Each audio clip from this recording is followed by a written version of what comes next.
to the merchants in the area and sold ads for a program. Those kids raised $3,000 on their own. That's impressive. To have this piano lab. Half that money, $1,500, went to Operation Smile for that very reason.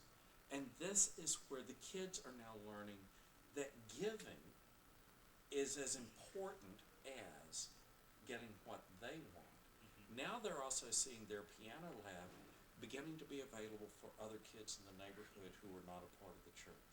They created a sustainable and growing institution in the church. Exactly. It's perfect. And I think it's at this point that I would like to discuss a bit of the history of the Presbyterian Church, because in talking with you in the past, you've talked about how the Presbyterian Church has developed sort of a hybrid model, bringing business together with social purpose. Well, it goes back to the start. The Presbyterian Church was founded in Switzerland. Banks. Yeah. When the Presbyterians say the Lord's Prayer, most denominations say, "Forgive us our trespasses." They come out of a landowning society. Yeah. So forgive us our trespasses. Presbyterians say, "Forgive us our debts." We're bankers. Yeah. But the Presbyterian Church, and it's a hybrid in many ways, its form of government is the model that was used for the United States form of government. Really? I thought that came from the Iroquois. It comes from the Presbyterian. John Witherspoon, who was president of what's now Princeton University, taught a large number of the signers of the Constitution and developers of the Constitution. The local church of the Presbyterian Church is not run by the minister. It's the minister serving, it's called the moderator of the board. I'm not a member of the local church. So the people are the ones who govern themselves through their church board, with me as the moderator. The next level up is called a presbytery. It would be like probably the city government. In this case of our church here, Presbyterian Church of Astoria, we're part of the Presbytery of New York City, which is the 5 boroughs. It's made up of the 100+ congregations who are Presbyterian. It's representative. Each congregation sends representatives, and the ministers are members of the presbytery. So it's a representative form of government. Then the next level up is the regional, kind of like the state. Sounds a lot like the original framework for the Constitution. Exactly. States would have representatives. They would then appoint senators to the United States Senate. I mean, well, and exactly so here's your next level called a Senate, and then once every 2 years, the General Assembly meets, which is from all over the nation, and the presbyteries send representatives, the House of Representatives. So this is where the federal government is modeled after the Presbyterian system of government. It's a representative form of government. We're business also, in the sense we come out of the banking background. We were the ones quite often who provided the teachers, the schools, Princeton University, Davidson.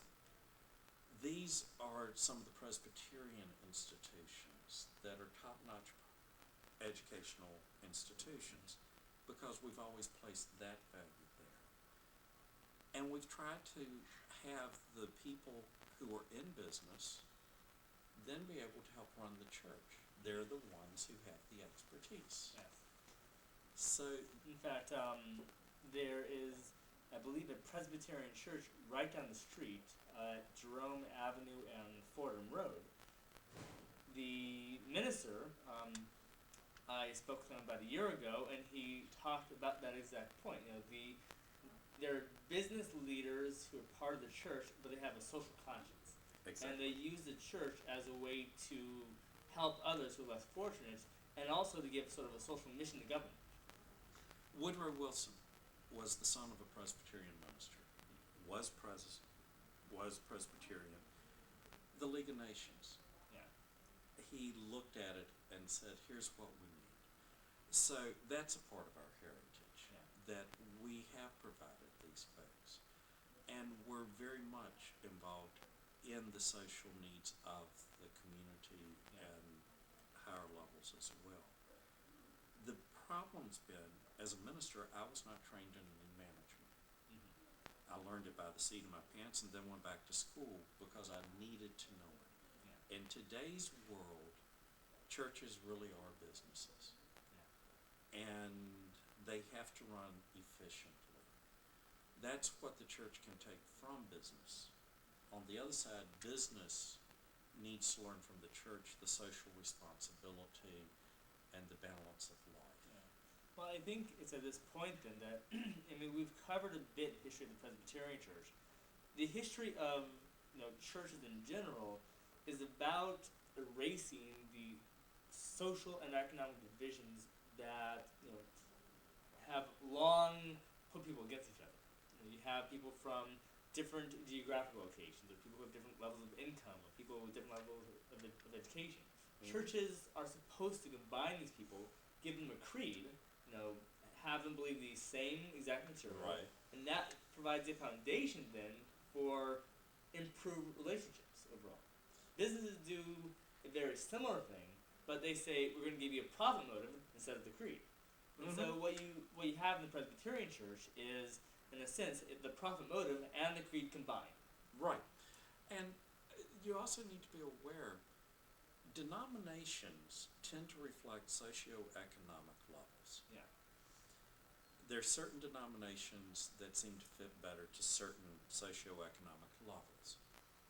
I don't say that in any kind of pride. It's one of the sad parts of church. But right now, in today's world, we're all aware of Jeremiah Wright. Yes. And what is being said by him and about him. Now, just to clarify, Jeremiah Wright is the former pastor for Senator Barack Obama of Illinois. He married Barack Obama's wife. He baptized their children. He provided the word. He provided the title for the book. I mean, he's done everything. He brought Barack Obama into the church. Yes. But and that church, Trinity Church in south side of Chicago, Trinity United Church of Christ, which is overall a white church, but in Chicago it's very predominantly black, I believe. Well, no, it's a black church predominantly. It's But, I mean, when he arrived In Chicago itself. Right. Yes. When he arrived like 30 years ago, he came to a 130-member church, something like that. It's now over 8,000 members. Wow. Folks like Oprah Winfrey go there. Some of the professors at Chicago Divinity School attend there. It's done a lot of good things, and it would be an example of social entrepreneurship. The flip side of it, though, is he has become more divisive at this time. He's pointing out that this is a church for blacks, and it's the black religious experience.